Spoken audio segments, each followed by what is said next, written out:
നമ്മൾ കൈകൊണ്ട് മണ്ണിലെഴുതുന്നതാണ് ഏറ്റവും നല്ല ഒരു രീതി. അച്ഛൻ പണ്ട് പറയും, അല്ലാതെ നമ്മൾ പെൻസിൽ കൊണ്ട് ആണെങ്കിൽ അക്ഷരവും നമ്മളുമായിട്ട് തൊടുന്നില്ല. മറ്റേതാണെങ്കിൽ എഴുതിയാൽ അത് മനസ്സിൽ തറയ്ക്കുവാണ്. കാര്യം ഈ കൈയാണ് അക്ഷരത്തിൽ തൊടുന്നത്, അത് നേരെ തലച്ചോറിൽ ചെല്ലുക. വിരലുകൊണ്ട് മണ്ണിലെഴുതി പഠിച്ചിട്ട് വേണം പേനയോ പെൻസിലോ കയ്യിലെടുക്കാൻ.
എവിടെ അക്ഷരം കണ്ടാലും നീ നോക്കും. ഇപ്പം കടകളുടെ ബോർഡ്, ഈ ഡിക്ഷണറിയിൽ അർത്ഥം സുന്ദരമായ കൈപ്പട എന്നായാലും കാലിഗ്രാഫി എന്ന് പറയുമ്പം എഴുതുക തന്നെയാണ്. ഇപ്പം ഔട്ട്ലൈൻ ഇട്ട് ഫില്ല് ചെയ്ത് അതിനെ ലെറ്ററിങ് എന്നാണ് പറയുന്നത്. കാലിഗ്രാഫി എന്ന് പറയുമ്പം എഴുതുക തന്നെയാണ്. ഒരു സ്ട്രോക്ക് വരയ്ക്കുമ്പം അത് തെളിയാതെ വന്നാൽ പിന്നെ അത് വന്ന് ഫില്ല് ചെയ്യുന്നില്ല, ആ എഴുതി അങ്ങ് പോകുക എന്നുള്ളതേ ഉള്ളൂ. ആ ഫ്ലോയിൽ അങ്ങനെ പോകുന്നതാണ് കാലിഗ്രാഫി ആയിട്ടാണ് ഞാൻ കാണുന്നത്.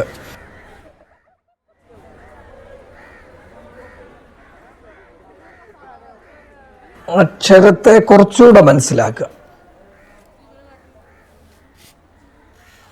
നമ്മളിപ്പോൾ ഒരു പരിചിതമല്ലാത്ത ഒരു സ്ഥലത്ത് നമ്മളെ കൊണ്ട് വിട്ടാൽ നമുക്ക് എങ്ങോട്ട് പോകണം എന്നുള്ള വഴി അറിയാൻ വയ്യ. പക്ഷെ പരിചിതമുള്ള സ്ഥലത്ത് എവിടെ വിട്ടാലും നമുക്ക് നമ്മളുടെ ലക്ഷ്യസ്ഥാനത്ത് എത്താൻ പറ്റും. അപ്പോൾ അത് ആ സ്ഥലം നമുക്ക് പരിചയമായതുകൊണ്ടാണ്. ഈ അക്ഷരത്തിൻ്റെ കാര്യത്തിലും അങ്ങനെ തന്നെയാണ്. അക്ഷരം എവിടെ തുടങ്ങണമെന്നോ എവിടെ തീരണമെന്നോ അത് വായിക്കാവുന്ന പോലോ അല്ലെ മിറർ ഇമേജ് ആയിട്ടോ അല്ലെ തലതിരിച്ചോ ഒക്കെ എഴുതാൻ എനിക്കൊരു ബുദ്ധിമുട്ടുമില്ല. ആ അക്ഷരത്തെ നല്ലപോലെ അങ്ങ് മനസ്സിലാക്കുകയാണ്.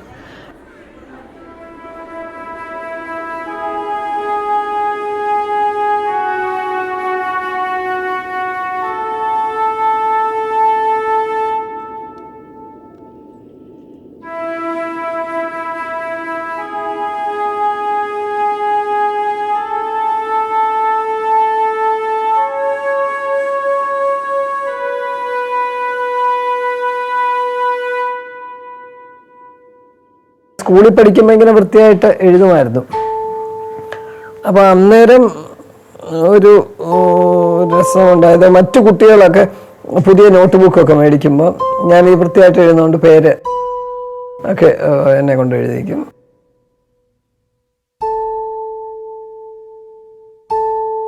ഞങ്ങൾക്ക് എല്ലാ ദിവസവും പകർത്തി എഴുതി കൊണ്ട് വെക്കുക എന്ന് പറഞ്ഞൊരു പകർത്തെഴുത്ത് ഉണ്ടായിരുന്നു. അപ്പം ഇപ്പം തിങ്കളാഴ്ച മലയാളം ഒരു പേജ് എഴുതി കൊണ്ട് വെക്കും. ചിലപ്പോൾ ടീച്ചർ അന്ന് വരാത്ത കൊണ്ടോ അല്ലെങ്കിൽ ടീച്ചർ ചിലപ്പം നോക്കിയില്ല എന്നിരിക്കട്ടെ, എല്ലാവരും പിറ്റേ ദിവസം അത് തന്നെയാണ്. ഞാനാണെങ്കിൽ ചൊവ്വാഴ്ച ഒരു പേജ് കൂടെ എഴുതിയേ വെക്കത്തുള്ളൂ. കാര്യം ഞാൻ എൻ്റെ എഴുത്ത് നന്നാകുക അത് തെറ്റാതെ ചെയ്തു പോയി. കോളേജിൽ BA പഠിക്കാൻ വന്നപ്പോൾ ഞാൻ ഈ എഴുതുന്നത് കണ്ടിട്ട് എൻ്റെ സീനിയറായിട്ടുള്ള പ്രദീപ് എന്നും പറഞ്ഞു. പ്രദീപ് എന്നോട് പറഞ്ഞു, ദിവസം നമുക്ക് കോളേജിലൊരു പോസ്റ്റർ എഴുതി വെക്കാം.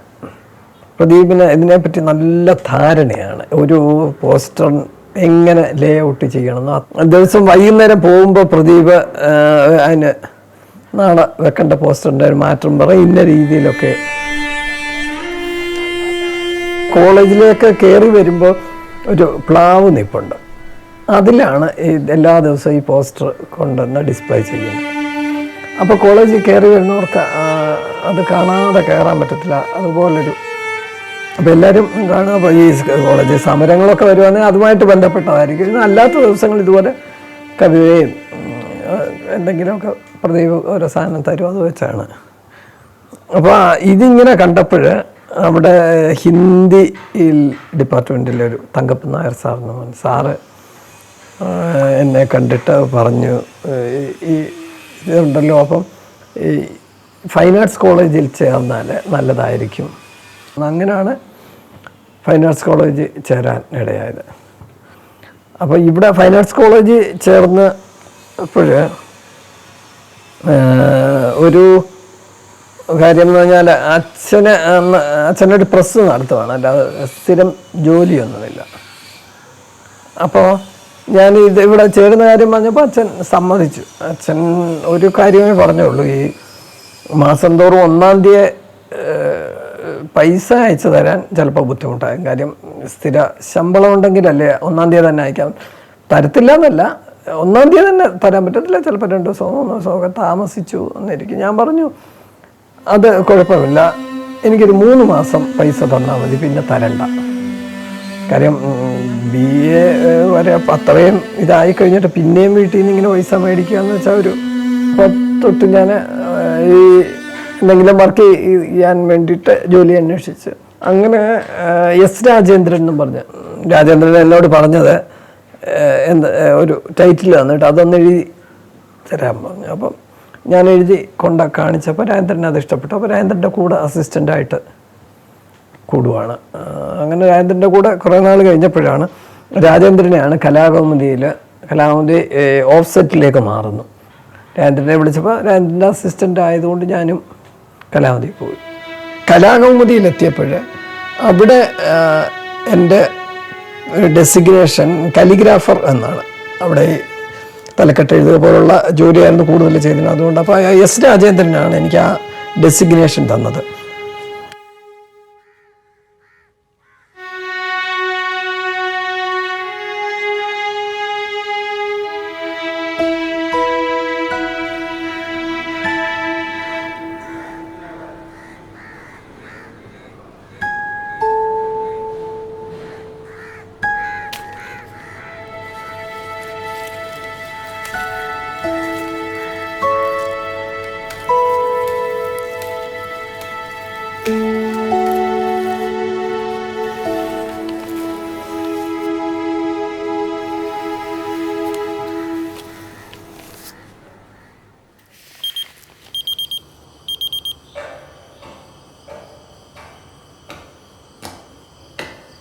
ഞാൻ എല്ലാ ദിവസവും രാവിലെ 3 മണിക്ക് വെളുപ്പിന് 3 മണിക്ക് എണീറ്റ് 1 മണിക്കൂറോളം ഇത് പ്രാക്ടീസ് ചെയ്യുന്നതല്ലാണ്. ഈ എഴുതുമ്പോൾ അതിങ്ങനെ കവിത ചൊല്ലിക്കൊണ്ടാണ് എഴുതുന്നത്. അപ്പോൾ എനിക്ക് ആ ഒരു ശബ്ദത്തിൻ്റെ ഇതും കിട്ടുന്നുണ്ട്, അല്ലാതെ വായിക്കുമ്പോൾ ഉള്ള ഒരു രണ്ടും കിട്ടുന്നുണ്ട്. ഈ കൈ കൊണ്ടൊന്നും എഴുതാതെ ആകുവാണെങ്കിൽ കയ്യുടെ ഒരു പിടുത്തം വിട്ടുപോകുമോ എന്നൊരു പേടി. കൈയുടെ ആ വഴക്കം അത് നിരന്തരം ചെയ്താലല്ലേ വരത്തുള്ളൂ. അപ്പോൾ അത് വിട്ടു പോകാതിരിക്കുക എന്നുള്ളതാണ് വിചാരിച്ചത്. അപ്പോൾ അതിനു വേണ്ടിയാണ് ദിവസവും എഴുതുക എന്നുള്ളത്.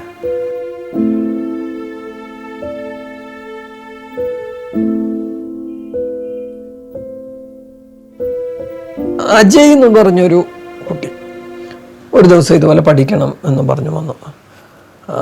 അവന് വേറെ ഇവിടെ അഡ്മിഷൻ കിട്ടിയതാണ്, 1 വർഷം പോകുന്നില്ല, കാലിഗ്രാഫി പഠിക്കണം എന്നും പറഞ്ഞ്. അപ്പം ഞാൻ ചോദിച്ച അവിടുത്തെ പഠനത്തിൻ്റെ കൂടെ ഇല്ലില്ല, അതായത് ശരിയാകത്തില്ല, കാലിഗ്രാഫി പഠിച്ചേ പറ്റത്തുള്ളൂ. അപ്പോഴാണ് ഞാൻ ഇതാണ് അതിൻ്റെ അടിസ്ഥാനമായി വേണ്ടത്, ഫ്രീ ഹാൻഡ് എഴുതി പഠിക്കുകയാണെന്ന് പറഞ്ഞു. അത് മനസ്സിലാക്കി ഒരു ദിവസം ഈ ഒരു 200 പേജിൻ്റെ ബുക്ക്, അതിനകത്ത് ആ എന്നുള്ള അക്ഷരം മാത്രമാണ് എഴുതിയിരിക്കുന്നത്. 10,000 20,000 പ്രാവശ്യമാണ് എഴുതിയിരിക്കുന്നത്. അപ്പം അങ്ങനെ എഴുതുമ്പോൾ എഴുതുന്നവർക്ക് മനസ്സിലാകും നമ്മൾ ആദ്യം എഴുതുന്ന പോലെ അല്ല അവസാനം വരുന്നത്. അതിൻ്റെ ഒരു നല്ല വളർച്ച ഉണ്ടാകും.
ചൈനയിലെ ഒരു ക്ഷേത്രം അവരുടെ ഒരു ആരാധനാലയത്തിൽ പോയപ്പോൾ നമ്മുടെ ഇവിടുത്തെ ആരാധനാലയങ്ങളിൽ പോകുമ്പം ഈ കീർത്തനങ്ങളും ഇതൊക്കെ ഒച്ചത്തിൽ ഇങ്ങനെ ചൊല്ലുന്ന ഒരു അന്തരീക്ഷമാണ്. മറ്റേത് അങ്ങനെയല്ല, വളരെ ശാന്തമായ അന്തരീക്ഷം, ഒരു ശബ്ദവുമില്ല. അവിടെ ഈ പ്രധാന ദേവൻ്റെ 2 വശത്തും ഇരുന്ന് ഈ നമ്മുടെ ഇവിടെ ഈ സ്തോത്രങ്ങൾ ചൊല്ലുന്നത് പോലെ അവർ കലിഗ്രാഫി ചെയ്യുവാണ്. കുറേ പേരുണ്ട്. എനിക്ക് പോയപ്പോൾ കണ്ട് 10-15 പേര് 2 വശം ഇരുന്ന് എഴുതുകയാണ്. അപ്പം അതും ഒരു ഈ ഒച്ചത്തിലുള്ള പ്രാർത്ഥനയേക്കാൾ നല്ലത് മൗനമായിട്ടുള്ള എഴുത്താണെന്നിങ്ങനെ തോന്നി. എപ്പോഴും കലിഗ്രാഫിയുടെ ഒരു നല്ല കാര്യമായിട്ടാണ് എനിക്കതെല്ലാം തോന്നിയിട്ടുള്ളത്.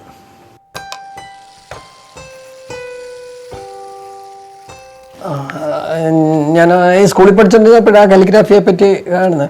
അപ്പോൾ അതിൽ എനിക്ക് അന്നൊക്കെ കാണാൻ കിട്ടിയിട്ടുള്ളത് ഈ അറബി കലിഗ്രാഫിയും ചൈനീസ് കലിഗ്രാഫിയുമാണ്. അപ്പം ഈ അറബി കലിഗ്രാഫി ചെറിയ വരകൾ, അപ്പം എനിക്ക് അതിനേക്കാൾ കൂടുതൽ മറ്റേത് നല്ല ബ്ലാക്കിലുള്ള വീതിയുള്ള സ്ട്രോക്കുകൾ കാണുമ്പോൾ അതിനോട് എങ്ങനെയോ ഒരു ഇഷ്ടം തോന്നി. കാര്യം അതാണ് കുറച്ചുകൂടെ സ്വാതന്ത്ര്യം എന്ന് എനിക്ക് തോന്നുന്നുണ്ട്. ആ വലിയ ബ്രഷ് കൊണ്ടിങ്ങനെ വരയ്ക്കുന്ന, മറ്റേതാകുമ്പോൾ ഒരു ചിട്ടയുണ്ട് ഈ അറബി കലിഗ്രാഫിക്ക്.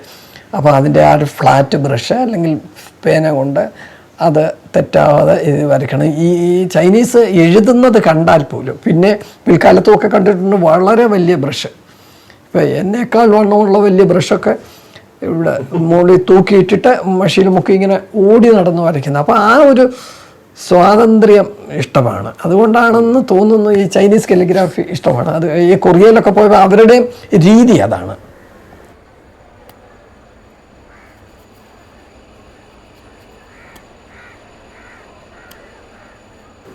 പിന്നെ ഈ അവിടെ വേറൊരു ചൈനീസ് കലിഗ്രാഫി സ്റ്റിക്കെന്നും പറഞ്ഞ് കിട്ടും. ഈ ഇങ്ക് പോലെ, അതായത് ഈ പൈൻ മരത്തിൻ്റെ തടി കത്തിക്കുമ്പോൾ അതിൻ്റെ ആ പുക വരത്തില്ല, അതൊരു പ്രതലത്തിൽ തട്ടി ഇതാകും, അത് അവരിങ്ങനെ സെറ്റ് ചെയ്തെടുക്കും.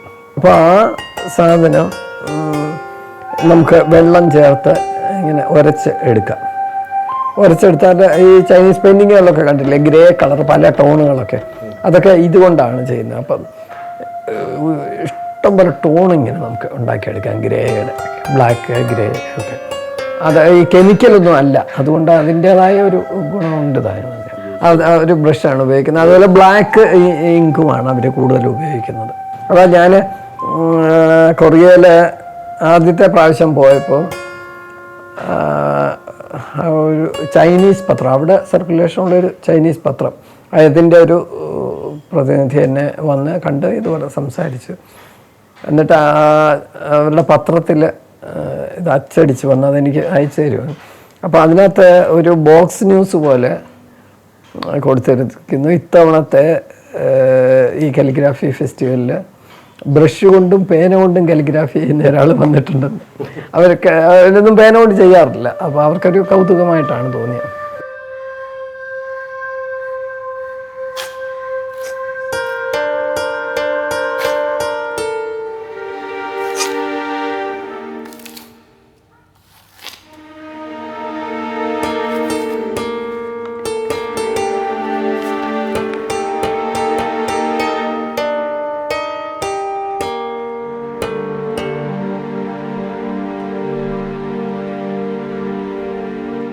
ലോകത്ത് ആദ്യം അച്ചടിച്ച പുസ്തകം ഗുട്ടൻബർഗിൻ്റെ ബൈബിളാണെന്നാണ് പലരും ധരിച്ചു വെച്ചിരിക്കുന്നത്. എന്നാൽ അതിൻ്റെ 73 വർഷം മുമ്പ് ഈ അച്ചടിച്ച പുസ്തകമാണ് ഈ ജിഗ്ജി. അതിൻ്റെ 2 വോളിയമായിട്ടാണ്. അതിൻ്റെ ഓരോ കോപ്പി, 2 വോളിയത്തിൻ്റെ ഓരോ കോപ്പി മാത്രമേ ഇപ്പോൾ ലോകത്ത് അവശേഷിക്കുന്നുള്ളൂ. അത് ഫ്രാൻസിലെ നാഷണൽ മ്യൂസിയത്തിലാണ്. അപ്പം വളരെ കാലമായിട്ട് ഈ കൊറിയ ഇത് അവരോട് ചോദിക്കുന്നു, അവർ കൊടുക്കുന്നില്ല. അപ്പോൾ അതിൻ്റെ ഒരു ഓർമ്മയ്ക്ക് വേണ്ടിയിട്ടാണ് ഇവർ ഈ ജിഗ്ജി ഫെസ്റ്റിവൽ പല ഇതുണ്ട്. ഒന്ന് മാത്രമാണ് ഈ കാലിഗ്രാഫി. അപ്പോൾ അതിലുള്ള ഈ കാലിഗ്രാഫിയുടെ സെക്ഷനിലാണ് എനിക്ക് ആദ്യമായിട്ടൊരു പുരസ്കാരം കിട്ടുന്നത്. ഇന്ത്യയിലെ ആ പുരസ്കാരം കിട്ടുന്ന ആദ്യത്തെ ആളും ഞാനാണ്. ഇപ്പോൾ കഴിഞ്ഞ പ്രാവശ്യം അച്യുത് പല്ലവിനും എനിക്ക് കൂടാണ് കിട്ടിയത്. അവിടെ വെച്ച് ഒരു ചൈനീസ് കാലിഗ്രാഫർ പരിചയപ്പെട്ടു. അദ്ദേഹം കാലിഗ്രാഫർ മാത്രമല്ല, ചൈനയിലൊരു കാലിഗ്രാഫി സ്റ്റോൺ പാർക്കുണ്ട്, അതിൻ്റെ ഡയറക്ടറാണ്. അതായത് അവരുടെ സങ്കല്പത്തിൽ ഈ ക്യാൻവാസിലും പേപ്പറിലും തുണിയിലുമൊക്കെ കാലിഗ്രാഫി ചെയ്താൽ കുറേ കാലം കഴിയുമ്പോൾ നശിച്ചു പോകും. അപ്പോൾ ഇത് നശിച്ചു പോകാതിരിക്കാൻ വേണ്ടി കല്ലിൽ ഈ കൊത്തി വയ്ക്കുകയാണ്. അപ്പോൾ അതിനുവേണ്ടി ലോകത്തുള്ള എല്ലാ ഭാഷകളും അവരവിടെ കളക്ട് ചെയ്തുകൊണ്ടിരിക്കുകയാണ്. അപ്പം അന്നേരമാണ് എന്നെ കണ്ടു കഴിഞ്ഞപ്പോൾ എന്നോട് പറഞ്ഞു, നമ്മുടെ ഭാഷയിലുള്ള എന്തെങ്കിലും എഴുതി കൊടുക്കണം. അതിന് പ്രത്യേക അളവൊക്കെ ഉണ്ട്. അതായത് 7 അടി പൊക്കവും 1.5 മീറ്റർ വീതിയുള്ള വലിയ സൈസിലാണ്. അപ്പോൾ ആ വലിപ്പത്തിൽ ഞാൻ ഇവിടെ വന്നിട്ട് എഴുതി അയച്ചു കൊടുത്തു. അത് പൂന്താനത്തിൻ്റെ വരികളാണ് മലയാളത്തിൽ എഴുതി കൊടുത്തത്. കൂടിയല്ല പിറക്കുന്ന നേരത്തും കൂടിയല്ല മരിക്കുന്ന നേരത്തും മധ്യ ഇങ്ങനെ കാണുന്ന നേരത്ത് മത്സരിക്കുന്നത് എന്തിനു നാം വൃഥ. ലോകത്തെവിടെയും പ്രസക്തമായ വരികളാണെന്ന് ഉള്ള തോന്നലിലാണ് അത് എഴുതി കൊടുത്തത്. അപ്പോൾ അത് അവർ കല്ലിൽ കുത്തിയിട്ട് ആ കല്ലിൽ തന്നെ മഷി വരട്ടി അതേ വലിപ്പത്തിലൊരു പ്രിൻ്റ് എനിക്ക് അയച്ചു തന്നു. പിന്നെ അതിൻ്റെ ഫോട്ടോഗ്രാഫും അയച്ചു തന്നു. കാണാൻ പോകണമെന്നുണ്ട്, പോയില്ല. അതായത് അവിടെ ഈ എപ്പോഴും 3-4 മാസം മഞ്ഞും മൂടി കിടക്കുന്ന ഒരു സ്ഥലമാണ്, വടക്കൻ ചൈനയിലാണ്. അപ്പോൾ അതുകൊണ്ട് പോയിട്ടില്ല. വേറൊരു അതിൻ്റെ ഒരു സന്തോഷം തരുന്ന കാര്യം എന്ന് വെച്ചാൽ അവിടെ ഇന്ത്യയിൽ നിന്ന് 2 കാലിഗ്രാഫി വർക്കേ ഉള്ളൂ. ഒന്ന് രവീന്ദ്രനാഥ ടാഗോറിൻ്റേതാണ്, പിന്നൊന്ന് എൻ്റേതുമാണ്. ടാഗോറിൻ്റെ കൈപ്പട അവർക്ക് എവിടെ നിന്നോ കിട്ടി, അത് അവിടെ ചെയ്തു വെച്ചിട്ടുണ്ട്.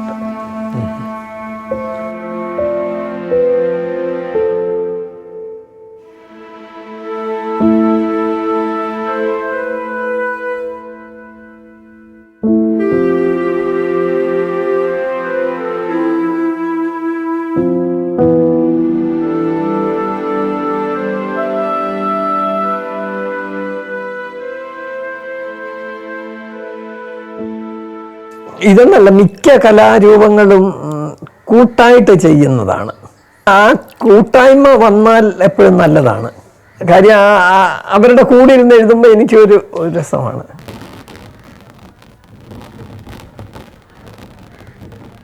ഞാനെപ്പോഴും ഈ കുട്ടികളോടും ഒക്കെ പറയുന്ന, ഒരു വ്യക്തികളെയും നമ്മൾ ആരാധിക്കരുത്.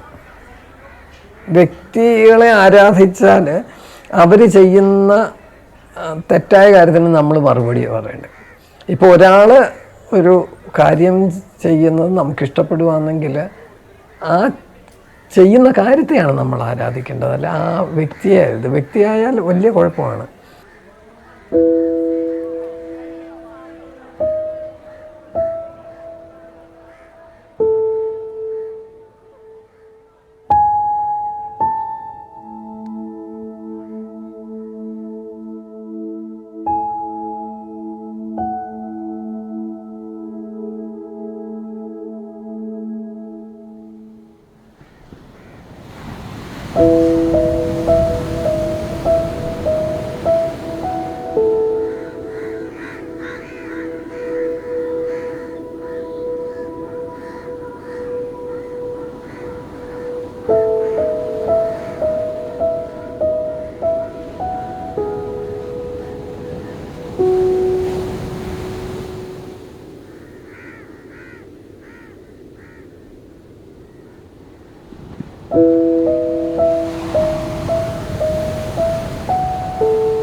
ഈ അക്ഷരമാകുമ്പോൾ അതിന് അതിൻ്റേതായ ഒരു ഇതുകൊണ്ടുണ്ടല്ലോ, ഒരു നമുക്കെന്താ അമ്മയോട് തോന്നുന്ന പോലുള്ളൊരു സ്നേഹമുണ്ടല്ലോ നമ്മുടെ ഭാഷയോട്. അപ്പം ആ ഒരു ഇതൂടെ അത്രയേ ഉള്ളൂ.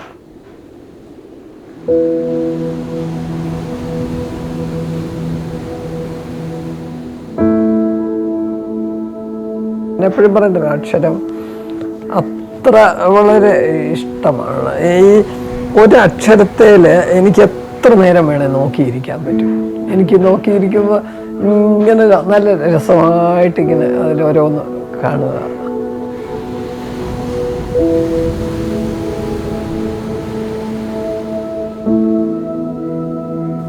അതെ, എന്താണെന്നറിയാമോ, നല്ല രസമായിട്ടാണ് തോന്നുന്നത്. ഒരു ചിത്രം നോക്കിയിരിക്കുന്നത് പോലെ അതിനേക്കാളും രസമായിട്ട് അക്ഷരങ്ങളിൽ ഇങ്ങനെ നോക്കിയിരിക്കാൻ പറ്റും. അങ്ങനെ ഒരക്ഷരമില്ല, എല്ലാ അക്ഷരവും നല്ല അക്ഷരങ്ങൾ തന്നെയാണ്. ഇപ്പോൾ ഞാൻ ഈ എഴുതുന്ന കണ്ടിഷ്ടപ്പെട്ടിട്ട് ഇതേപോലെ എഴുതാനാണ് വേറൊരാൾ നോക്കുന്നത്. ഞാൻ എപ്പോഴും പറയാം അങ്ങനല്ല, ഞാൻ എഴുതുന്ന പോലെ അല്ല എഴുതേണ്ടത്, അതിനേക്കാൾ നന്നായിട്ട് എഴുതാനാണ് നോക്കേണ്ടത്. ഞാൻ അല്ലല്ലോ അവസാന വാചകം.